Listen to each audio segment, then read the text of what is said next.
So let's talk about Steven Spielberg's masterpiece that's celebrating its 40th anniversary this year, E.T., the Extra-Terrestrial. Big D's Entertainment Rankings and Reviews. So greetings, my fellow YouTubers, and welcome to Big D's Entertainment Rankings and Reviews.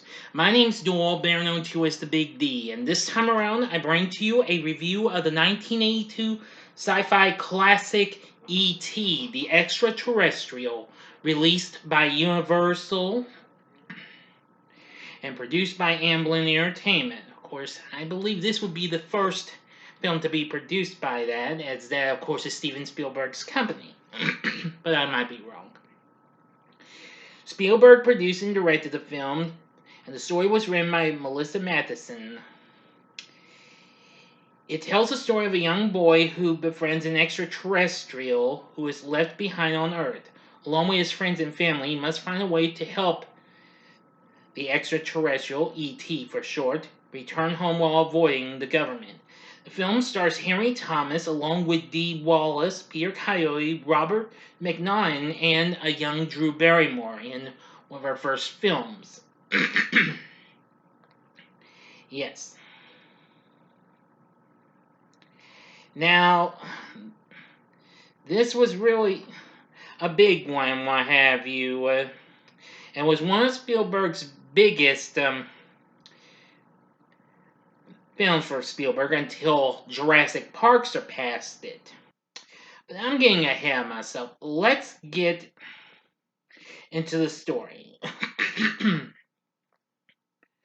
Alien botanists secretly visit Earth at night to gather specimens in a California forest. One of the aliens separates from the group, fascinated by the distant city lights, but the U.S. government vehicles arrive and chase the startled creature. The other aliens depart, abandoning the creature on Earth. In a nearby neighborhood in the San Fernando Valley, 10-year-old Elliot Taylor's suspicions are aroused when he pitches a baseball into a tool shed and the ball is thrown back.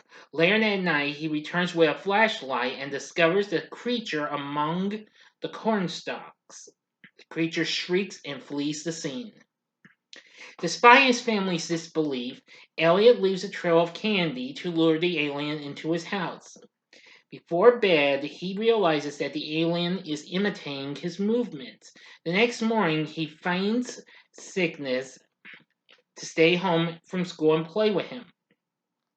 Elliot can feel the alien's thoughts and emotions shown when the alien accidentally opens an umbrella, startling him, and simultaneously Elliot is several rooms away. Later that day, Elliot introduces his older brother Michael and 7-year-old sister Gertie to the alien, deciding to keep him hidden from their mother Mary. When the children ask the alien about his origins, he shows them by levitating several balls representing his planetary system and demonstrates his powers by reviving dead chrysanthemums.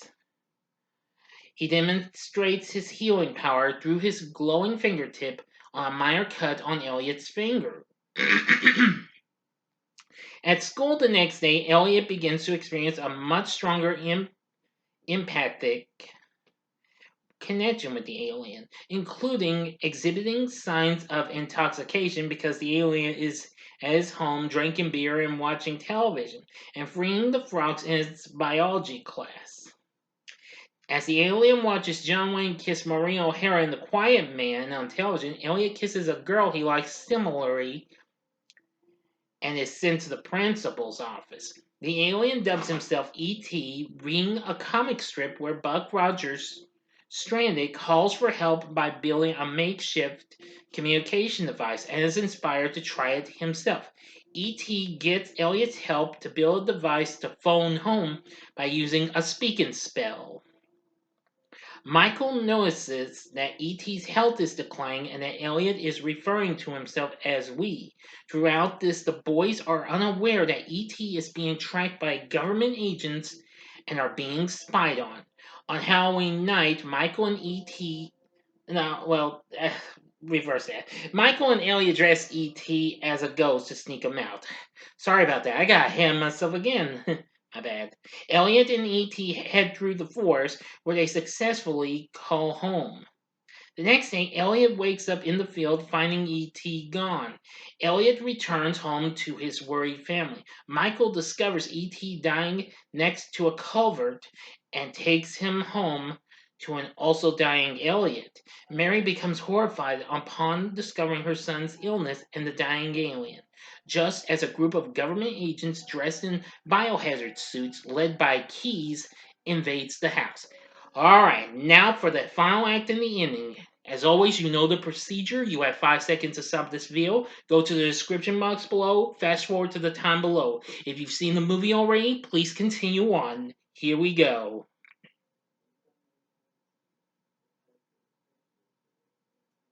Okay, you've been warned. Scientists set up a lab at the house, asking Michael, Mary, and Guri what they know about ET. While they are treating Elliot and E.T., the mental connection between them disappears. E.T. appears to die while Elliot recovers. Elliot is carried away, screaming that the doctors are killing E.T. as they try to revive him. When they pronounce him dead, Michael discovers that the chrysanthemums that E.T. previously revived is dying again. As Elliot recovers, the scientists first return him to his family, but then Keys leaves him alone with E.T. and Elliot says a tearful goodbye, telling him that he loves him before closing the case. E.T.'s heart light begins to glow, and Elliot notices that the chrysanthemum is once again coming back to life and opens the case. E.T. reanimates and tells Elliot that his people are returning. Elliot and Michael steal the van that E.T. had been loaded into, and a chase ensues, with Michael's friends joining them on bicycles, evading the authorities. Suddenly facing a police roadblock, E.T. helps them escape by using his telekinesis to lift them into the air and towards the forest, like he had done for Elliot before. Standing near the spaceship, E.T.'s heart glows as he prepares to return home. While Mary, Guri, and Keith show up, E.T. says goodbye to Michael and Guri as she presents him with a flower he had revived. Before boarding the spaceship, he embraces Elliot and tells him, "I'll be right here," pointing his glowing finger to Elliot's forehead. He picks up the chrysanthemum and boards the spaceship. As the others watch it take off, the spaceship leaves a rainbow in the sky. End of story. Just a moment of silence, people.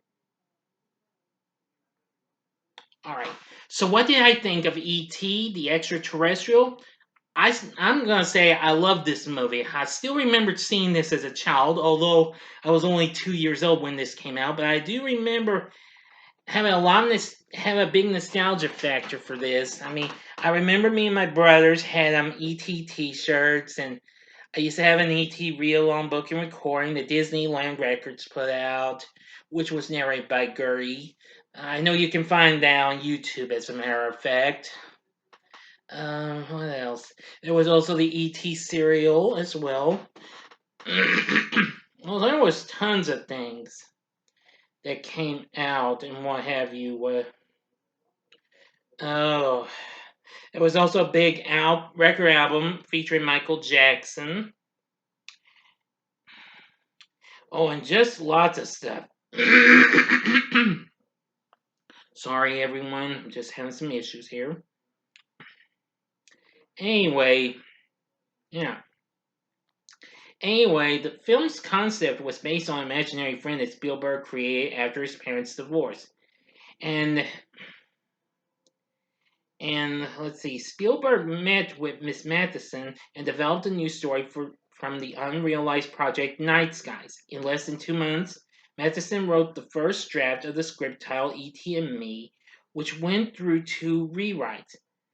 Now, unfortunately, Columbia Pictures, who had previously released a previous attempt from Spielberg, which was Close Encounters of the Third Kind, rejected it, who doubted its commercial potential, and then Universal purchased the script for $1 million. And soon it came out big. It premiered at the closing film at the Cannes Film Festival in May of 1982. But I decided to do this for its anniversary release, which is this day, June 11th, 1982. Yes, can you believe it's been 40 years since this came out? This film is still a classic, and it would get re-releases, including one for its 20th anniversary, where it did change up a few scenes and what have you. But anyway, now they did want to do a sequel, but well, that never happened.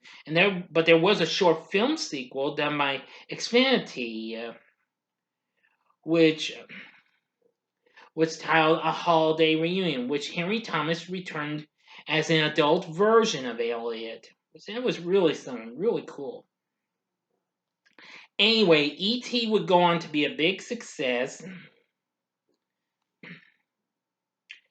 And, well, it's kind of hard to explain, but at the box office, it went on to make $359 million originally, but after several re-releases and what have you, it has now made $792 million worldwide. And what can I say? E.T. is still a great classic, and probably one of my all-time favorite Spielberg films.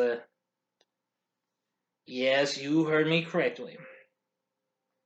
E.T. will always be a great film. Now, of course, it also had a great score from John Williams, who recently had done music for Star Wars, and also and some other films that Spielberg did, including the first Indiana Jones film, Raiders of the Lost Ark, which came out the previous year. Williams did lots of other scores. Anyway, that was really good too. Now, I liked our cast and what have you. Playing Elliot is Henry Thomas, who did a really good job. Dee Wallace plays Mary. Pierre Coyote plays Keys. Playing Michael is Robert McNaughton, and young Drew Barrymore, in one of her first films, plays Gertie. Yes, really something. I think they were exceptionally good and what have you. So anyway, everything in E.T. is just superb. The story, the cast, the direction of Spielberg, John Williams' score, everything is good. So in the end, would I recommend E.T. the Extra-Terrestrial? The answer is easily a hell yeah. This is one flick you must check out if you haven't. If you haven't, pitiful. Where have you been all these years? Now, I'm just playing with y'all, but I think you get the point. Anyway, yes, E.T. definitely a classic. So, what are your thoughts on E.T.? You can tell me in the comments section below. If you like this video, click the like button, subscribe to my channel, and be a part of the Big D Nation. Join me next time when I bring to you a review of another sci-fi film, but it's one with horror in it. And that will be another film that's celebrating an anniversary, Predator, which is turning 35.